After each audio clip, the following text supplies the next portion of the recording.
Brad, thanks for joining us. Why don't you lay out your thesis of the likelihood of regulation or the threat of regulation forcing Apple to make changes and what that could mean for the rest of the ecosystem?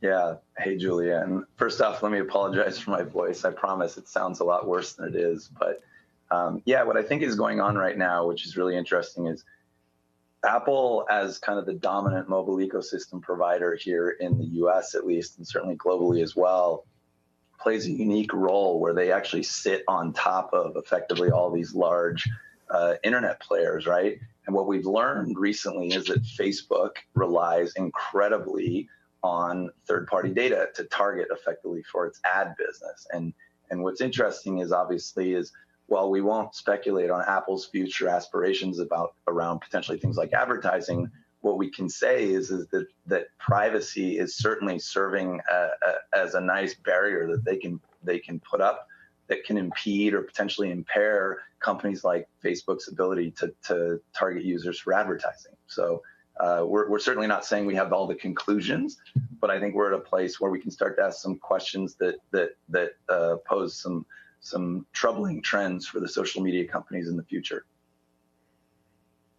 Yeah, well, Brad, is interesting because you have regulators balancing two things. On one hand, they want to protect users' privacy, and there has been a big push towards that. On the other hand, they want to rein in the big tech giants and make sure that the likes of Apple, the companies like Apple are not using their heft inappropriately. So I guess the question is how do you think these social players, such as the Metas of the world, are going to be able to navigate this? And is this going to put them at an even greater disadvantage when it comes to fighting for ad dollars?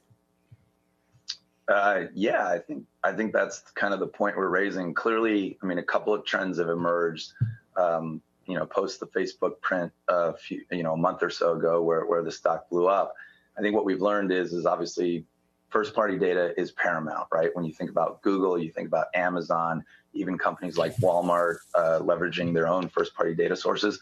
Those are the most insulated from exogenous forces like Apple coming in and removing that signal loss. But second, I think user privacy is something that is going to increasingly be regulated in the future. And so I think what we were speaking to in the note you're referencing is that, there's other means of tracking and targeting and using data further up the stack. So think ERP providers, cloud CRM providers, even wireless infrastructure companies, wireless carriers, all of the tracking that could be useful for an ad platform like Facebook. We think third parties are trying to leverage those data sources further up the stack, and it seems like those could potentially have risk down the road. We don't think that's where regulators' attention lies today, but we're pointing out that that's where this could go longer term.